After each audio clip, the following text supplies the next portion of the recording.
I hate to break it to you and be the bearer of bad news, but if you keep making these same dumb mistakes, you are not going to work with a tourism board, a hotel, or nothing in the travel space, because these mistakes are stopping you from getting the job. Now, the first thing is tourism boards, y'all.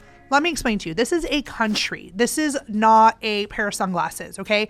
If you are representing a country, let's just say, I don't know, the country of Guatemala, they probably have multiple PR agencies representing this country globally, right? It's not just one PR firm that is going to be representing one country. So think about it. You probably have the North American agency of record. You probably have a PR agency in Europe, maybe in Asia, that represents the destination across the world. Now, maybe you're watching this and you're like, wait, what do you mean PR agency? Wait, what?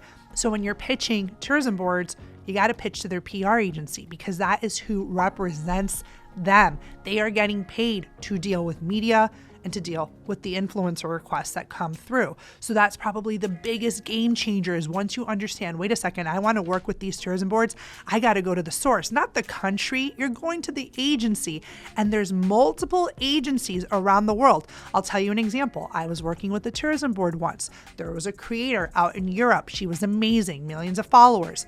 I could not work with her. I could not accept her. Why? Because my division was North America. I could only work with North American talent and creators who have a strong North American influence. So even if she had 1 billion followers, it does not matter. She would have had to go through the European agency. Now, of course, in that pitch, I thought she was good enough, so I was able to make that reference.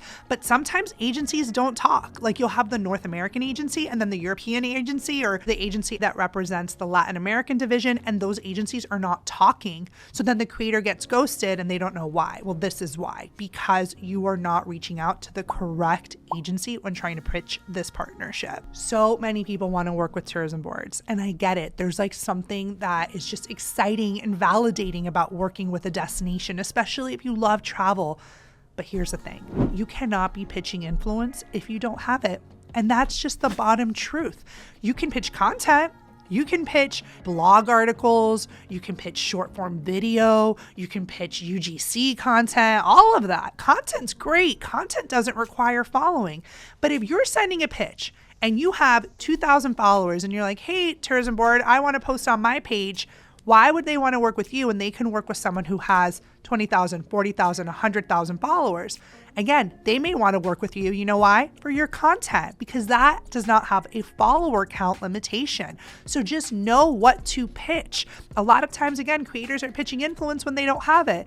A fun little thing that you can do, regardless of your following size, and this is an old school sidewalker technique, I have not said this in a minute, is test your influence. You want to pitch influence? All right, let's see. Do you have it? Do you got it? Go out there. Post a video. Ask people to click on a link. How many people are clicking on the link that you're asking them to click on? I have creators who are small, but they have highly engaged audiences. Their content is, highly engaged. So I would say, you know what? Well, you tested your influence, you saw the clicks, you saw the shares, you saw that people are reactive. Okay, then we can put together maybe a nice little case study and use that to pitch influence. But if you go out there and create content and no one's clicking, why would the tourism board want to pay you to post on your page? Maybe they could pay you for that same content so that they can post on their page so that they can have different talent and different faces and ages and races and genders and all of that. Okay, that makes sense. But don't pitch influence if you don't have it. Now, if you want to pitch to tourism boards and you're ready to get in the arena and get out there, we have a free live training that we host that talks all about brand deals, how to outreach, media kits. I share an email example and much, much more. So if you're interested in that, make sure you click the link below to join us at our next free live training. This happens literally all the time, especially with creators that are not in travel. So let's just say you're a fashion girly or a fitness creator, or I don't know, in the music niche or whatever. And you're like, you know what? I want to pitch travel. I am all about that. I love pitching outside your niche. But here's the thing. If you are in the fashion niche and you're sending a tourism board or a hotel or a travel brand your fashion media kit, they're not going to want to work with you. They're seeing all your fashion stuff. Why would they want to work with a fashion creator? Now, if you send them a media kit that looks tailored to them, custom, visual, has a travel feel to it, that works. How many of us have different resumes? right? We don't just have one resume, we have multiple resumes. Well, you as a creator need to have multiple media kits. And if you are pitching travel and your media kit is not travel, that may be one of the big reasons you are not getting responded to, because you're not able to show that travel brand why they should want to work with you. Now, if you're ready to get in the arena and actually pitch to tourism boards, send them your media kit, get really serious about doing this, I have an on-demand training that is available for you guys. So you can go ahead and click the link below to watch this training right away and get you one step closer to working with your dream tourism board. So I mentioned this whole thing, test your influence. I actually have a free worksheet for you that you can download and go through this process. You can print it out, fill it out, and test your influence. It's going to walk you through how to do this activity so that you can feel good about yourself when you are in fact deciding to pitch your influence. This is a freebie, it's in our resource library, and I'm going to go ahead and link it below so that you can download it and do this activity. So here's the thing with tourism boards, and I mentioned this in my earlier video when I talked about getting paid with tourism boards. You should definitely check that video out if you have not already. But tourism boards are government agencies. Things take slower. Think the post office, okay? You're not going to get a trip overnight. You're not going to be able to work with a tourism board in a couple of days, right? There is a longer lead time. So if you are pitching a destination, don't show up 2 weeks before, 3 weeks before and hope for something.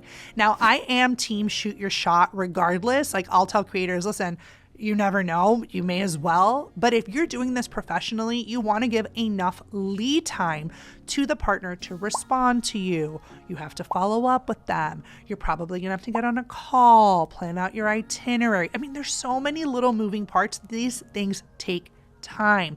All my inner circle students know, because I have a lot of travel creators in there. I actually have one who just got a $19,000 job with a tourism board. It was her first tourism board partnership. We are so pumped for her. And she mentioned that, you know, the lead time for this, it probably took her 3 to 6 months to wrap up. She ended up meeting the tourism board people at like a local event in Canada. They went to dinner and then she met the PR person. So again, these things take time. Give yourself lead time so you don't feel choked out and rushed. There's nothing worse than feeling rushed in a pitch. Same thing goes for seasonality. You know, the tourism boards have high seasons and low seasons. Think about it. We think of a country like Jamaica.